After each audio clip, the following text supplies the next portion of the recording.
I was totally amazed that an illegal substance that to me was garbage was helping me medically. I was bedbound for about 5 years. I couldn't hold a job. I had to quit school. I was near death. I believe that medical marijuana saved my life. I see it as a kind of wonder drug of our time. What this really is the marijuana legalization lobby taking advantage of sick patients. Legitimate sick patients need legitimate medications. It's medicine. If it is a medicine, how come it is not regulated through medical fields? Never in my career did I find a chemical so ill-qualified to be defined as a pharmaceutical. I think the biggest problem is that you're talking about a highly impure substance. You get all this stuff that's floating around in marijuana. 488 substances, 66 cannabinoids. If you find a positive effect, then that justifies drilling down deeper and deeper to see where this positive effect is coming from. There's quite a bit of evidence that suggested that cannabis would be useful for a number of indications.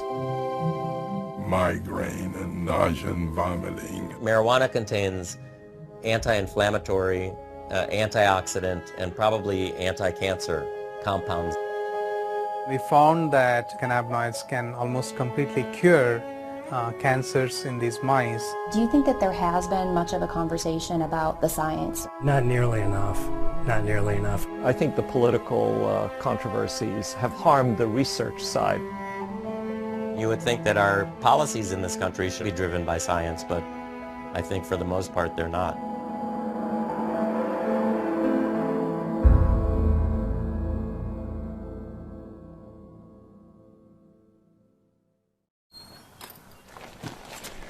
I'm not one for just sitting around. I got to be out, and it's outdoor stuff. I'm not much for going to a gym to work out. My physical exercise, I have to be outdoors doing it. For Point Hatfield, the mountains and rivers of Montana have always been a certain kind of therapy. Running and river guiding in the summer and teaching backcountry skiing in the winter have helped him through life's many difficulties. But the greatest challenge of his life took the outdoors away from him. It was like 2 days after New Year's. It just dumped 2 feet of snow, and a group of us skied from Mammoth down to Gardner after work, and we went out for dinner. And when we were sitting having dinner, I just went like this, and there's a lump there. I had a radical neck disectomy. So they cut out this side of my neck. They took out the cleidosterniomastus muscle and all the lymph nodes. But the cancer came back. 2 more tumors and another surgery later, it was clear Hatfield would have to endure chemotherapy and radiation. Chemo and radiation were horrible, literally horrible, because I was throwing up almost all day long, every day. I zapped every ounce of life I had in me, just about. I was just hanging on by a thread. Just like he used to, Hatfield turned to the outdoors for comfort, trying to ski a small hill in his backyard. So I got 2 runs of 2 turns in, and then that's all I could do, wipe me out. 2 days after that, I went cross-country skiing with my wife, and I was able to do about a mile. That's all I could do. I was exhausted. Then after the 3rd round of treatment, I couldn't do anything. Hatfield's athletic frame melted from 160 pounds of muscle to barely 124 pounds. I used to have 15-inch arms, biceps. They went down to 9 inches. I used to have thick legs. I'm skinny now. I'm not used to being skinny. Are there things that you know that kind of trigger your nausea and things like that? No, it just comes. Just like that, it just comes. And we've used the other anti-nausea medications with you. I was on Ativan. I was on Zoloft. I think Zofran too. And there was a couple of steroids that I or a patch with, I think it was a couple other drugs too that they tried. Dr. Jack Hensold is Hatfield's oncologist. He says these are common anti-nausea medications that work for most patients. We have very good anti-nausea medications now, and you know, I make a little bit of an advertisement for that right now. People don't get sick on chemotherapy as they used to because the standard anti-nausea medications are so good. But Point Hatfield wasn't one of those patients. They just did not work. Not at all? Not at all. Didn't alleviate anything. So what was the next step? Well, then Dr. Hensold asked me if I would be willing to try medical marijuana. I said, I'll try anything. We've had patients who've tolerated very well, and it's done some really good things for them. Even though Hatfield had his doctor's blessing, he still needed the green light from Wendy Gwenner, the hospital's oncology social worker. We had a fair number of patients who came out of the woodwork who probably were users anyway and said, well, gosh, I've got cancer. Can I get a card? And the answer is no, you can't. Gwenner carefully evaluated Hatfield's case, just like she does with every patient, before signing off on the medical marijuana recommendation. We have to be screening you and making sure that we've used appropriate medications as first-line treatment if our antiemetic medicines have not worked well, and we've gone through our cadre of medicines, then we would go to medical marijuana. After I got the medical marijuana, it just alleviated so much of that sick, pukey feeling, and alleviated the throwing up. Immediately? Immediately. Wow. Immediately. It's like it was a godsend. It was a wonderful thing. Because that throwing up all the time is not good. Right, right. I believe that the medical marijuana saved my life. I couldn't eat anything, couldn't swallow, and I think I just think it saved my life. 5 years after he was first diagnosed, Hatfield is cancer-free and enjoying Montana's beauty again. Nowadays, he says the beauty isn't the only thing he loves about this state.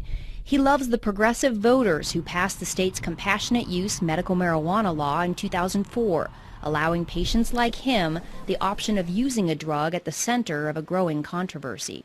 There's a false stigma attached to it, and I'm doing this interview to help other people. Why not? It's our job to help other people. It's our responsibility. If we can do something for people, why not do it? If something can help somebody, why not let those people have that? Impassioned pleas from patients just like Hatfield have been the spark behind a nationwide movement to allow access to marijuana as a medicine. By the fall of 2010, 15 states had passed laws similar to Montana's. This is all in direct conflict with federal law. Since the 1970s, the U.S. government has considered marijuana a dangerous drug, one with a high potential for abuse and no accepted medical use. It's known as a Schedule I drug, the most restricted category. Marijuana shares its Schedule I status with drugs like heroin, ecstasy, and LSD. Drugs that have a high potential for abuse but do have an accepted medical value are placed on Schedule II. Some of the drugs currently on Schedule II are methamphetamine, cocaine, opium, and morphine. Doctors can legally prescribe medications on Schedule II. They cannot prescribe Schedule I drugs. So doctors like Hensold cannot legally prescribe marijuana to patients like Hatfield. Instead, state marijuana initiatives carve out a gray area, allowing doctors to make a recommendation for medical use. But they do so at their own peril, since the federal government still views any marijuana use, even medical, as illegal. The government publicly says, marijuana's not a medicine because we don't have enough studies to show it, or we don't have this, or we don't have that. And you go, well, here I am. You've been sending me this for 28 years. Every month, Florida stockbroker Urban Rosenfeld receives a tin of 300 federally grown and rolled marijuana cigarettes, complete with a legal marijuana prescription glued to the side. Does it seem hypocritical to you? Of course it's hypocritical. Of course it is. I mean, the fact they've been giving it to me for all this time, they've given me over 120,000 medical marijuana cigarettes so far in my lifetime. In the 28 years, 120,000. Rosenfeld is one of 4 surviving public patients in a little-known federal program. I show them my tin can, and I show them my marijuana, they go, what? What do you mean the federal government grows this? What do you mean the federal government supplies this? They have no idea. It was called the Federal Investigational New Drug Program. Since applications to the program are confidential, the exact number of patients who made it in is unknown. Rosenfeld believes he was one of about a dozen patients who received legal marijuana cigarettes from the federal government. We were able to convince the government that nothing else worked, and so they had no choice but to give it to us. Rosenfeld argued he needed marijuana to treat his terrible pain caused by a rare disorder diagnosed at age 10. It's called multiple congenital cartilaginous exostosis, which means bone tumors on the end of long bones, that whatever tumors I had at puberty will grow as I grow. They mostly grow outwardly into the muscles and the veins, stretching the muscles and the veins, making it very painful and very tender. I'd be screaming and crawling on the floor for 2 hours trying to get the muscles to get back in place. And then once they finally got back in place, the muscle would be so torn that I couldn't walk for 3 days. On top of the pain was the knowledge that any of the hundreds of benign tumors in his body could become malignant at any time. Rosenfeld spent his youth and teen years on synthetic morphine, muscle relaxants, and sleeping pills. By age 20, he was taking more than 200 pills a month, and he was a vocal critic of illegal drugs. I hear kids talk about drugs and things like that, and I go, why are you doing drugs? I mean, look at all I have to do. You'd be thankful you're healthy. Even so, Rosenfeld finally gave in to peer pressure and tried marijuana in college. He says he didn't feel anything and decided the drug was useless and that his friends were just imagining they were high. But a strange thing happened one night while smoking marijuana and playing chess with a friend. Rosenfeld did something he hadn't done in years. He sat comfortably for 30 full minutes. I thought, well, wait a minute. In what way did I take all the narcotics and drugs I had to allow me to sit? And I thought, gee, I haven't taken a pill in 6 hours. Well, then how can I sit? And just then, it was my turn with the joint. They handed me the joint. I looked at this piece of garbage, because to me it's all it was. I said, this is the only thing I've done differently. I've smoked this garbage. I wonder if there's any medical benefit to this garbage. Rosenfeld had stumbled onto another potential medical use for cannabis, chronic pain. When he joined the federal program in the 80s, he became one of a rare group of medical marijuana patients who could speak openly without fear of arrest about its medical benefits. Their stories added some legitimacy to an expanding body of anecdotal evidence. Medical marijuana has grown to a point where the government looks foolish saying it's not a medicine. It is a medicine. 82-year-old retired Harvard professor Dr. Lester Grinspoon is well versed in the anecdotal evidence surrounding medical marijuana. He's told Urban Rosenfeld's story along with many other patient stories in his book Marijuana, the Forbidden Medicine. His opinion of cannabis has come a long way since he first began investigating it as a young assistant professor of psychiatry at Harvard in the late 60s. Back then, he certainly did not see it as a medicine. Back then, he certainly did not see it as a medicine. Could only see from my ivory tower that lots of people were using marijuana. I had a concern that marijuana was a terribly I believed it, a terribly dangerous drug. And why wouldn't he? The 1930s era film Reefer Madness was a dramatic manifestation of government and media claims about the dangers of marijuana. The film portrays marijuana smokers as delirious, insane, even homicidal. Dr. Grinspoon was gravely concerned, and he wanted to give young students the proof that marijuana was hurting them. I went into the library and started to look at this. I wanted to provide a scientific and medical basis for the prohibition. What was the government standing on and saying that this was a dangerous drug? Psychotic reactions can happen. Marijuana is now known to initiate depressive episodes, delusional episodes, manic episodes, and even psychotic episodes. Dr. Eric Voth is an internal medicine physician and an addiction and pain specialist in Topeka, Kansas. He's also the chairman of the Institute on Global Drug Policy and has advised former presidents Reagan, Bush Sr., Bush Jr., and Clinton on drug policy. A critic of medical marijuana, he says one of his biggest concerns is the risk of mental illness, especially schizophrenia. There are clearly patients where it kind of uncaps the psychosis. Schizophrenia is a form of a psychotic illness, and uncapping it in people who didn't know they had it. There have been episodes, again, of people who have sort of uncapped and continued schizophrenic that did not have it ahead of time. Indeed, research has shown a connection between marijuana use and schizophrenia. There is also great concern over marijuana use in teens and young adults because their brains are still developing. But it's still unclear whether marijuana causes mental illness or someone with a mental illness is more likely to use marijuana. As a psychiatrist, Dr. Grinspoon's expertise was in schizophrenia, and he strongly disagrees with critics who say marijuana may trigger the disease. I think that is absurd. If you just take the fact that schizophrenia, the frequency of schizophrenia is about 1% the world around. Now, you would expect with a drug that's used as often as it is, you would expect that there'd be a little bleep in this. It doesn't change a bit. It hasn't changed. In fact, you can find as much literature about how cannabis is useful to schizophrenic patients as it's harmful. Dr. Grinspoon could not find evidence to back up the government and media reports that marijuana use leads to drug-induced violence,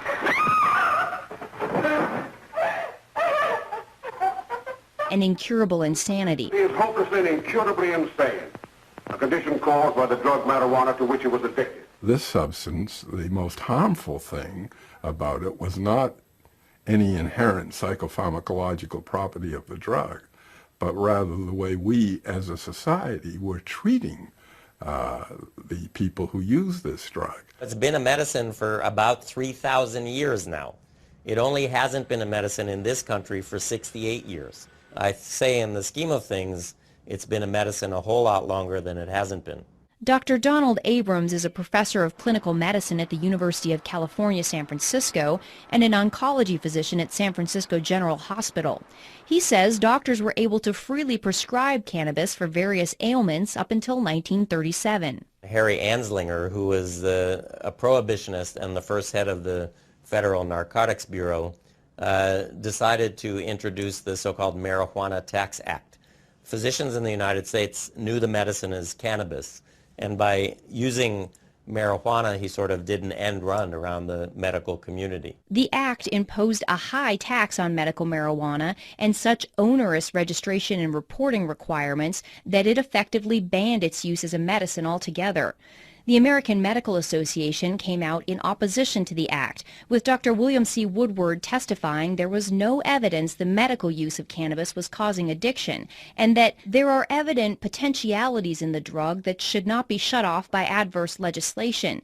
He opined that it's impossible to foresee how much the new regulations will deprive the public of the benefits of a drug that, on further research, may prove to be of substantial value. The Marijuana Tax Act delivered the final blow to a medicine that was already being replaced by the opiates and aspirin. Cannabis was removed from the U.S. Pharmacopoeia in 1942. The fact that cannabis was an accepted, valuable medicine in the United States for nearly a century might be surprising to the teens who grew up watching the dramatizations of reefer madness. It certainly came as a surprise to Dr. Grinspoon. I discovered when I got into the library that I, despite my training in science and medicine, had been brainwashed. He put his findings into an 80-page paper, aptly titled Marijuana Reconsidered. It was later published in Scientific American. Then his professional investigation of cannabis took an unexpected, personal turn. His son Danny, suffering from childhood leukemia, had begun chemotherapy. The chemotherapeutics that he had to receive were just devastating to him in terms of the nausea and vomiting. It's a nausea that goes right down to your toenails. I mean, it's really beyond description. Even with all his prior research, Dr. Grinspoon still had no idea that marijuana might be able to stop Danny's chemotherapy-induced nausea. One night at a dinner party, an oncology doctor who had read his paper on marijuana related the story of a 17-year-old with leukemia who used marijuana to treat his terrible nausea. On the way home from there in the car, my wife, Betsy, asked me, don't you think we ought to get a little bit of marijuana for Danny the next time he gets... And I said, I'm almost ashamed to say this. I said, no, that would be breaking the law, and I don't want to offend the physicians, who are taking care of him. So I was against it. She's a rather plucky woman, and next time he came in for his chemotherapy, she went up to the Wellesley High School parking lot, and they found his friend Mark, and asked him if Mrs. Grinspoon, wanted a little bit of marijuana. When Dr. Grinspoon showed up for Danny's chemo treatment, he was surprised to find his wife and Danny so relaxed. They were joking, and he was smiling, and no problem. He got on the gurney, had the injection, and whereas before, with this particular chemo, he became nauseous, felt awful right away, and the race to get home before he started to vomit, and then in a bed with a bucket at his side there until it was just dry heaves. That day, he got off the gurney, he said, "Hey, Mom, there's a sub sandwich on Brookline Avenue, I noticed. Could we get a sub on the way home?" When he discovered Danny had smoked marijuana, Dr. Grinspoon was not angry. He was relieved. And I called the doctor, the attending who was taking care of him, and I said, I'm not going to stand in his way doing this again. He said, don't. And don't have him do it in the parking lot. I want to see this myself. And so it went. He never had any difficulty with nausea and vomiting. With the further treatments for as long as he lived, he was free of that anxiety. And I can tell you, it was not only a relief for him, it was a relief for his parents and his siblings. It was a godsend. Not surprisingly, Dr. Grinspoon has become an ardent supporter of legalizing marijuana for medical use. People who suffer from these symptoms and syndromes, depending on just how serious they are, that's always accompanied by anxiety. And to take and artificially impose another level of anxiety, the anxiety involved in doing something which is illegal, for which you can be punished, is cruel. By the 1980s, scientific interest in cannabis had begun to catch up with the personal experiences. According to a 1982 United States Institute of Medicine report, Marijuana and Health, the preliminary research coupled with anecdotal evidence warranted a closer look at medicinal cannabis. The report also found that marijuana attacks diseases and symptoms differently than other drugs.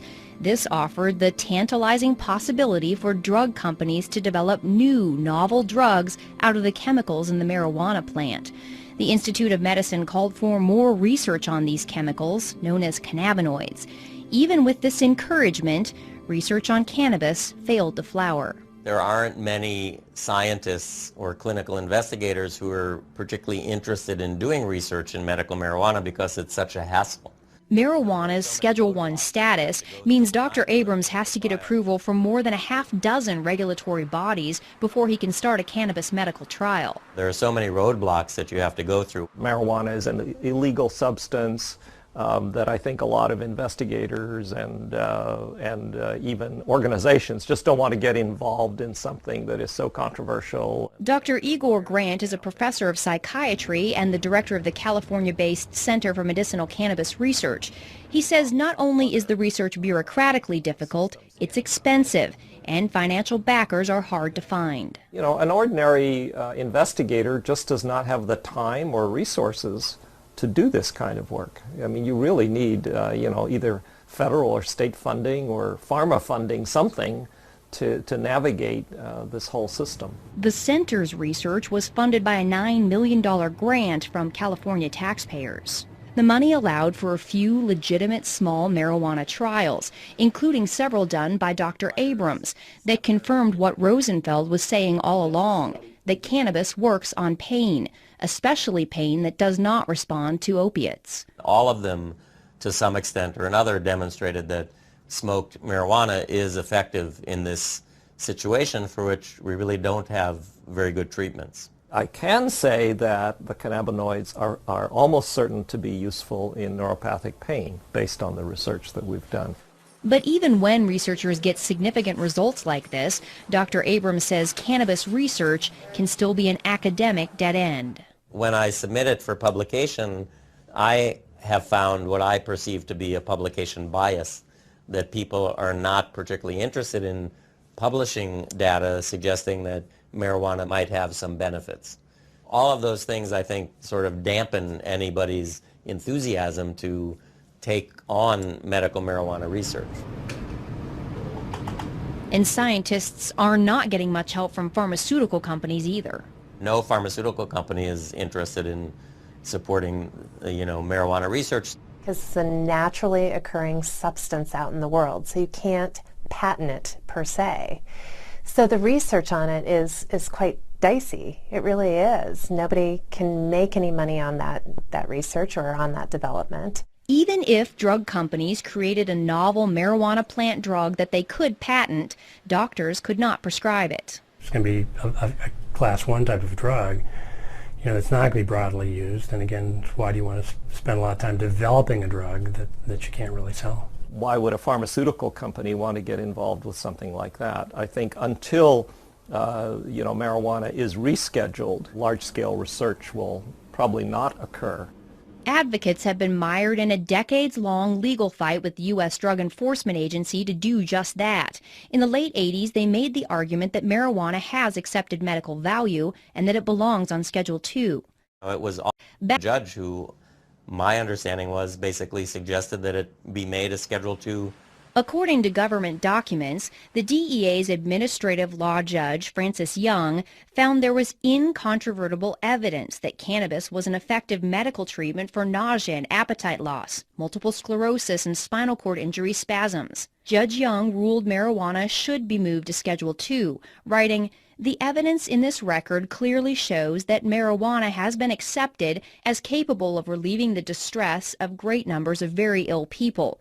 It would be unreasonable, arbitrary, and capricious for DEA to continue to stand between those sufferers and the benefits of this substance." For those who were concerned about marijuana's side effects, Young ruled that as a medicine under a doctor's supervision, marijuana in its natural form is one of the safest therapeutically active substances known to man. The DEA and other federal agencies disagreed. They overruled Judge Young's decision and kept marijuana on Schedule I. But the ruling did add to growing pressure on the U.S. government to go beyond its own compassionate use program and make marijuana legally available as a medicine. The answer? Provide a pill that can do what the plant does. For years, the government had been sponsoring and funding research to put the active ingredient in marijuana, THC, into a capsule form. Known as dronabinol or Marinol, the drug is a synthetic version of THC created in the laboratory. Since it did not come directly from the plant, the DEA placed it on Schedule II.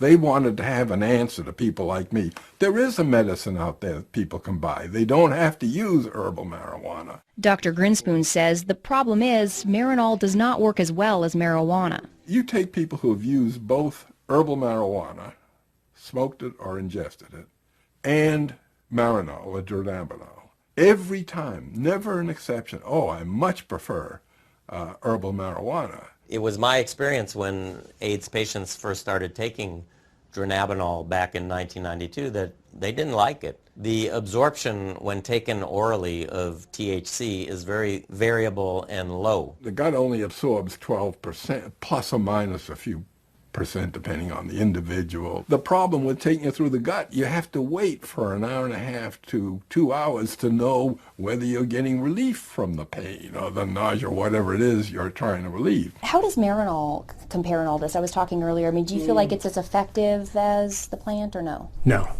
I do not believe Marinol is as effective as marijuana or THC. And why do you say that? I've never really seen it work. We've added on, it's expensive, and I've never had a patient who seemed to get much benefit from it.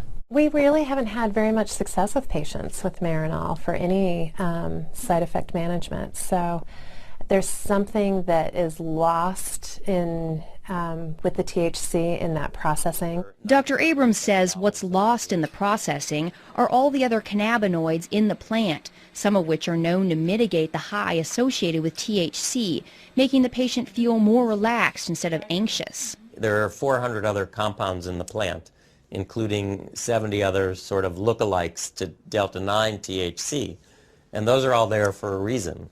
They provide balance, if you will, the yin and the yang, and my opinion that you lose that balance when you remove the single most psychoactive component from the plant and use that as a pharmaceutical. I've used Marinol on some patients selectively. I've not had any problem with Marinol. Dr. Voth says while he's not overly impressed with Marinol, he would rather have patients take a pill. He says telling a patient to smoke an illegal plant is substandard medicine. I treat a lot of sick patients with all sorts of different pain and neuropathic disorders and cancer, etc. And I cannot think of one circumstance in 27 years of active practice that I've had to say, well, it's time for you to smoke dope. I just haven't. And that includes terminal patients and hospice patients. Anyone who says that, we have adequate treatments for all of the conditions for which marijuana is purported to have some effect, I don't think that is a correct statement. I think the fact is that we have a lot of difficult to treat conditions, and there may be a niche or a place for the cannabinoids with some of those conditions. Oncology social worker Wendy Gwenner agrees. She's personally seen patients who don't get adequate relief from the anti-nausea drugs. And when it comes to getting patients to eat, it is far and away the best medication that we have for chronic wasting and for increasing appetite in cancer patients. There's probably nothing that works as well for appetite stimulation that we have as marijuana. But Dr. Hensoldt says cannabis does have one side effect that certain patients don't like, namely the high. Most of the side effects I worry about with patients are really the euphoria and the altered sense of consciousness that people get, and whether they'll tolerate that or not. Generally, you'd consider a high as an adverse effect. So that adverse side effect for people who don't want to be high is really a problem. For other patients, though, the high could be part of the therapeutic effect. A 1999 U.S. Institute of Medicine report on marijuana found the drug's anti-anxiety and sedative effects could be a benefit. I can't convince myself that the psychoactive part doesn't play a part. If they feel good, that's terrific. But does feeling good lead to addiction? Absolutely. Marijuana is habituating, addictive, whatever you want to call it. Dr. Voth says marijuana has about the same addictive potential as alcohol. The 1999 government report found marijuana was slightly less addictive than alcohol, with 9% of all users experiencing addiction. And marijuana does not have the extreme physical withdrawal symptoms that alcohol and other drugs do. Potential for withdrawal is really minimal because the cannabinoids are stored in fat, so that if you stop using marijuana abruptly, it still leaches out from fat over a number of days, so you don't get a precipitous withdrawal. Regardless of the mild withdrawal symptoms, Dr. Voth believes marijuana's side effects and its addictive potential are just a few of the factors that make it unattractive for drug companies to research. I think it's very unlikely that marijuana will ever make it through the FDA. It's the fact that you're smoking dope, that you're smoking a plant. You're smoking something with 488 substances in it. So there's the rub. Schedule 1 is a side issue. It may chill things a little, but it's really that you're looking at smoking dope as a medication. Dr. Voth is not the only one concerned about smoking. The 1999 Institute of Medicine report says smoked marijuana is a crude THC delivery system that also delivers harmful substances. There's a lot of things that have hit the literature that have talked about head and neck tumors, for instance, oral tumors, lung cancers even. The Institute of Medicine found that marijuana smoke can deposit up to 4 times the amount of tar in the lungs of a cannabis smoker as a tobacco smoker. Studies have also shown that marijuana smoke contains higher concentrations of the same carcinogens found in cigarette smoke. While scientists are concerned these factors may lead to lung cancer, they still have not found definitive proof, and patient Point Hatfield says smoking is worth the risk. The thing about smoking the marijuana is it's immediate. You don't wait 20 minutes or half an hour or whatever. It's immediate. And for me, immediate relief was a blessing. When you smoke cannabis, by the way, the peak concentration in the bloodstream occurs in 2.5 minutes. When it goes through your lungs, it goes into the right side of the heart, into the left side of the heart, and then right up to the brain. Most people prefer the inhalation method because they can better titrate when the effect comes on, how long it lasts. Dr. Grant says until someone comes up with a fast-acting inhaler, smoking may be their best option. I'm not sort of in the camp of people who say, well, I grant you marijuana may work, but it's absolutely unacceptable because it's smoked. I don't think that's right. Do you worry about patients smoking? I don't. I look at the cost benefit. The cost of having untreated cancer would be far outweigh whatever carcinogens might be introduced to the lungs. Even Irvin Rosenfeld, a patient who smokes 10 to 20 marijuana cigarettes a day, doesn't waste any time worrying about the smoke. No. Why not? First of all, I have over 200 tumors in my body that could go malignant. I should live so long as to die of lung cancer. Okay. A 2006 lung cancer study funded by the National Institute on Drug Abuse gives Rosenfeld even more to smile about. Researchers unexpectedly found that chronic, heavy marijuana smokers not only had no increased risk of developing lung cancer, but they actually had a decreased risk. Marijuana contains anti-inflammatory, antioxidant, and probably anti-cancer compounds in it. This is where the complexity of the plant is both a blessing and a curse. With dozens of cannabinoids and hundreds of other compounds, it's difficult to pinpoint the source of the beneficial effects found in the smoking study. There are challenges in doing research on something that has, 150 different chemicals in it. Critic Dr. Eric Voth believes the true medical potential of cannabis lies in targeting some of those chemicals, not smoking the entire plant. There are elements in the cannabinoids and various cannabinoids that have a lot of positive effect and very little addictive or high causing effects. Scientists have managed to isolate and focus attention on one of those. It's called cannabidiol, and next to THC, it's one of the most abundant cannabinoids in the plant. CBD is cannabidiol, which is another cannabinoid like the main psychoactive ingredient, but instead of getting people high, CBD seems to be a very potent anti-inflammatory and analgesic. So it relieves pain and decreases inflammation. But what I'll do... Anti-inflammatory and analgesic. So it relieves pain and decreases inflammation. But what I'll do is I'll just kind of put the stove on low. I'll spoon out a little bit of the canna butter, about that much as a dose is worth for the night. And I'll put it into the pan and just let it melt down.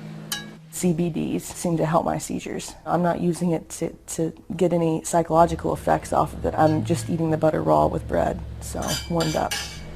Then how often do you take that? Once a day, twice a day? At night right before bed.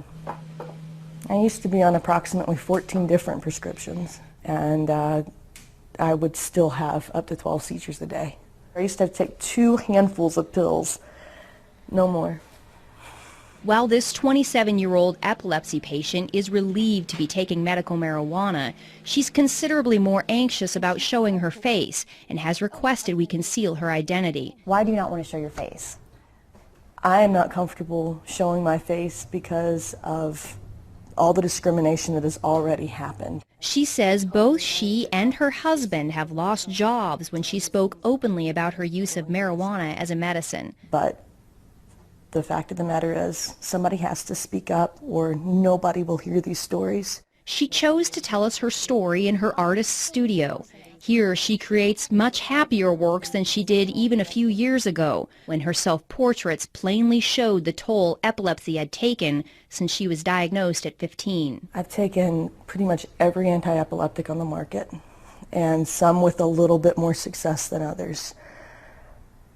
Some of the medicines I was on had nothing to do with epilepsy, and the doctors put me on them to help me sleep or to help with my anxiety issues. The seizures were so bad I needed to be sedated heavily to sleep. The depression gets worse the more you're sedated.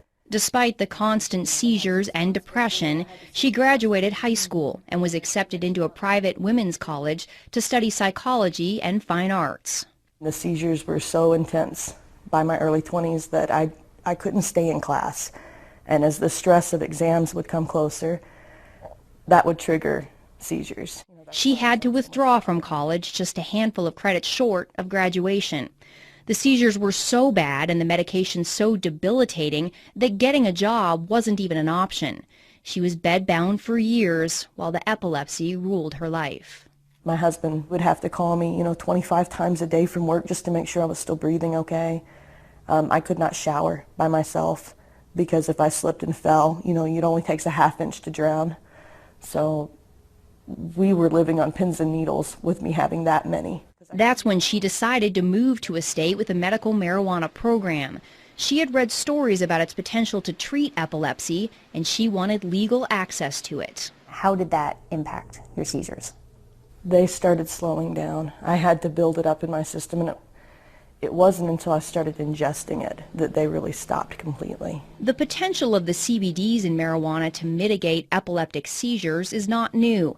Scientists who put together the 1982 U.S. Institute of Medicine report found substantial evidence from animal studies to indicate that cannabinoids are effective in blocking seizures and that there is strong support for further investigation into the utility of CBD in human epilepsy.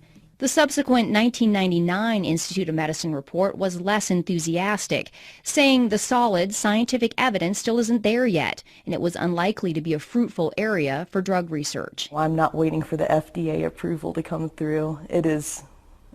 I know how it affects my body, and that's one thing that I've learned through taking prescription drugs all these years. I have to know how this stuff is going to affect me, not what somebody else says it does for them.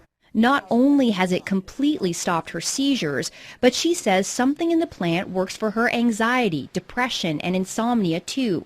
So she sees the scientifically undesirable cornucopia of substances in the plant as a benefit, not a detriment. The fact is it works.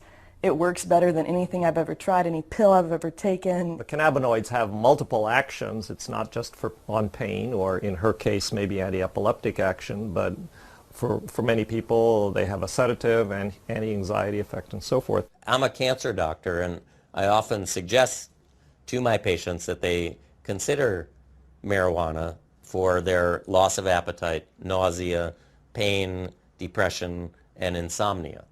It's one medicine they could use instead of 5. Critics of medical marijuana are highly skeptical of claims it can treat just about everything. How is it possible that one plant has the potential to treat so many different ailments? Intriguing answers started appearing in the early 90s when researchers pinpointed receptors in the brain and the body that bind with the cannabinoids. Receptors can be described as locks on the surface of a cell, and when the correct key binds with the correct lock or receptor, it opens the door and delivers messages. Sometimes the message is that the body is feeling pain. Other times the message may be that there's an invader and the immune system must attack. Scientists located 2 receptors, cannabinoid receptors, one called the CB1 receptor, mainly in the brain, and the other is the CB2 receptor, which is mainly in cells of the immune system. The CB1 receptors are extremely abundant in the brain, but they're also found all over the body in the major organs, the heart, the liver, kidneys, and pancreas. After finding all these locks that accepted the cannabis key, researchers made the next big discovery. The human body makes its own cannabinoids, called endocannabinoids. We have this whole elaborate system where we have these receptors in our brain and in our immune system, and these circulating chemicals that we produce ourselves that really are very, very similar to the chemicals in the marijuana plant. The only difference is that the endocannabinoids that we produce are in such small quantities and they're also rapidly degraded, so that therefore we are not high all the time, or we don't have that feeling of euphoria all the time. Dr. Prakash Nayagarkatti is a professor of pathology and microbiology at the University of South Carolina. For the last decade, he's been doing research on what's become known as the human endocannabinoid system. The precise functions of the endocannabinoid system is it's still being understood, actually. The discovery of the system, however, is already revealing clues that have bolstered the personal stories of relief. The areas of the brain that control nausea and vomiting, chronic pain, and epileptic seizures all have cannabinoid receptors. What do these things do? Well, in the brain and the nervous system, the cannabinoid system seems to exert kind of a dampening effect. It's kind of an internal, I like to think of it as a neurological shock absorber. And when they looked in other animals, they found these receptors were present in basically all animal species. So why do dogs and monkeys, for example, need to have cannabinoid receptors? They must be playing a very critical role in trying to maintain some of the physiological functions. The whole development of the fact that there are cannabinoid receptors in endocannabinoids has really given drug companies and pharmaceutical investigators a lot of opportunity to try to manipulate the body's own cannabinoid system. That's because now they can create synthetic drugs that target the receptors instead of taking chemicals from the plant. By avoiding the plant, they get around the controversies and complications of its Schedule I status. A search of the U.S. patent database reveals numerous large pharmaceutical companies have filed recent patents claiming their cannabinoid receptor drug has the potential to treat almost everything: multiple sclerosis, Alzheimer's, Parkinson's, rheumatoid arthritis, Tourette's, epilepsy, heart disease, obesity, various mental illnesses, and the holy grail of medicine, a cancer cure. We feel that these cannabinoids give us an opportunity to study their functions, and see how we can exploit them, how we can manipulate these cannabinoids and the receptors to find cures for a large number of diseases currently in which there is particularly no cure.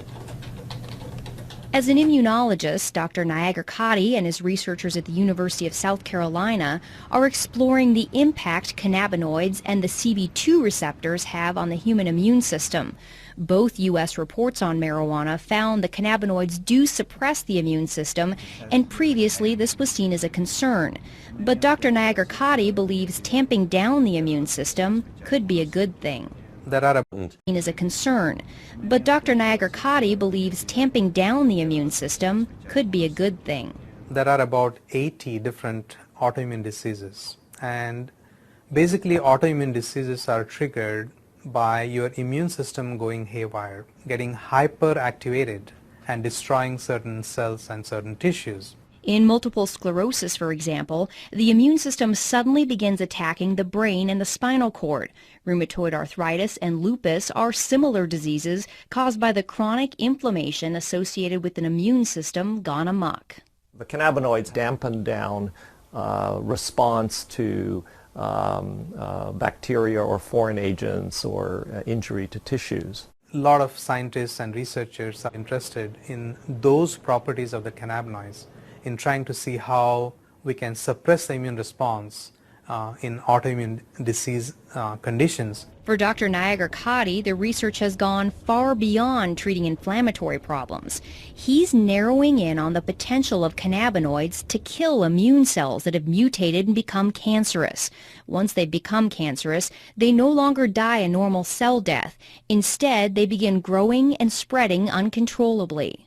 We were one of the first labs to demonstrate basically that not only the immune cells, the normal immune cells express these cannabinoid receptors called the CB2 receptors, but also that when these immune cells get transformed and they become cancer, to our surprise we found that these cancer cells continue to express these CB2 receptors. This was an exciting discovery because the CB2 receptor can act like a target for the cannabinoids. Once they bind with the receptor, they can tell the cancer cell to die. So basically telling the cells basically to commit suicide, and that's what they do. And we demonstrated that that would be the mechanism by which the cannabinoids can kill the cancer, and therefore it can be used effectively as an anti-cancer agent. Dr. Nayagar-Kadi and his researchers were able to eradicate almost 100% of the cancer in test tubes. But they were skeptical they would see similar results when they moved on to tumors in mice. To our surprise, we found that almost 25 to 30% of the mice completely rejected the tumor. They were completely cured. And in addition, we found that the remaining mice also, there was a significant reduction in the volume or the size of the tumors as well. The lab results have been so promising that Dr. Nayagar-Kadi is beginning clinical trials with leukemia patients. There's no doubt in his mind that the cannabinoids, either from the plant or lab created, will play a major role in medicine in the future. I feel that in the next 5 or 10 years, there is going to be exponential growth in cannabinoid research. It's an area where both the critics and the advocates agree. Scientists are now well on their way to developing medicines based on the cannabinoids.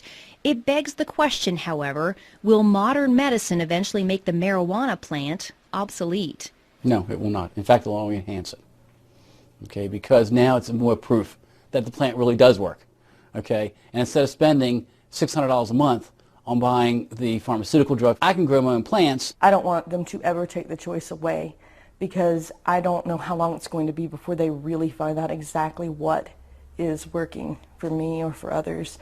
And right now, having the raw plant available is the best solution, because you have all of it there. You don't have just what they've isolated, just what they've decided is important now. Let's keep it in the corridors of science. Let's keep it in the FDA. Let's do what needs to be done, which is careful, longitudinal, placebo-controlled, crossover, head-to-head studies, and see where it falls out. But let's deliver what's really medicine. That is the individual cannabinoids. They may come across some things that are better than herbal marijuana for one thing or another, and good luck to them. I'd love that.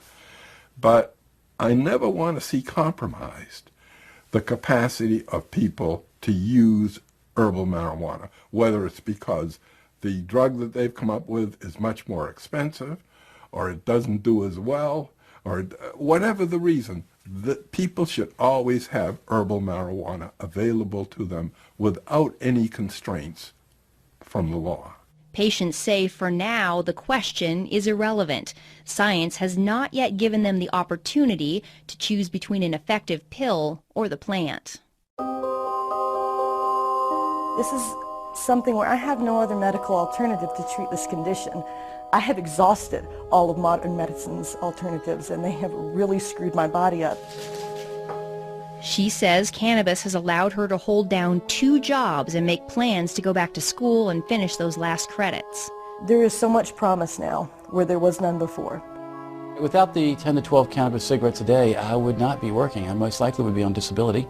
I'd be homebound, and I'd be a drain on society versus a productive member of society.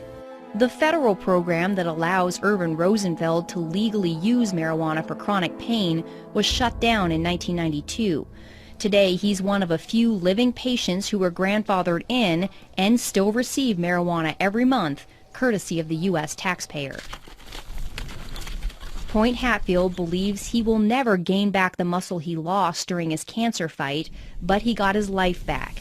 And he thinks people should not underestimate this plant just because it doesn't come with a prescription. It's medicine. It's medicine just like aspirin is, or Zoloft, Ativan. It's a medicine. Marijuana is here to stay. It is certainly here to stay as a medicine. Dr. Grinspoon says the social stigma surrounding marijuana has damaged the medical research for too long. Today, he's on the advisory board for the marijuana advocacy group NORML, because he believes the only way marijuana will reach its true medical potential is if it's fully legalized. He's felt this way since the 70s, when he predicted the medical promise of cannabis would lead to a repeal of the prohibition in less than a decade. For years, I waited for my prophecy to come true. And I despaired that I would never see it in my lifetime. And I'm 82 and I have cancer now, so I'm not sure I will, but at least I'm seeing, here this boat was dead in the water for all the years I was running around testifying, so forth. Nothing. And now, since medical marijuana, wow, are we making progress. Well, you're going straight to the heart of the issue, which really is the medical excuse movement is a means to get the camel's nose under the tent. The folks that are pushing the medical excuse movement really come from the medical legalization movement. I think it's not helpful to brand people's motivations. It may be the case that there are some people out there who really are trying to legalize marijuana under the cloak of medicine. I don't happen to be one of them. I'm more interested in seeing if there is a medical indication here, and if there is, I think it is a social responsibility to provide that for people who are suffering. The scientists are not here to make like policy decisions, but our goal is to find out the truth. To that end, the American Medical Association and the American College of Physicians have taken positions that marijuana should be moved off of Schedule I to make research on the cannabinoids easier. We who are involved in the science sort of wish that science would become more of a dominant driver in the messaging, as opposed to politics, religion, and ignorance and fear. I like to say it's time to have more light than heat on the subject, and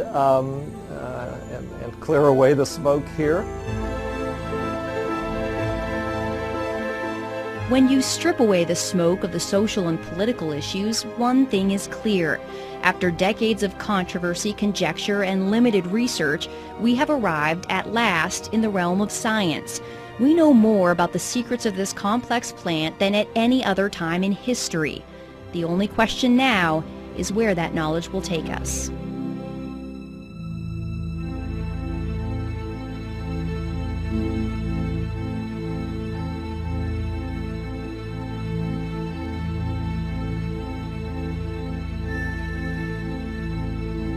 Support for this program was made possible by the Friends of Montana PBS and the University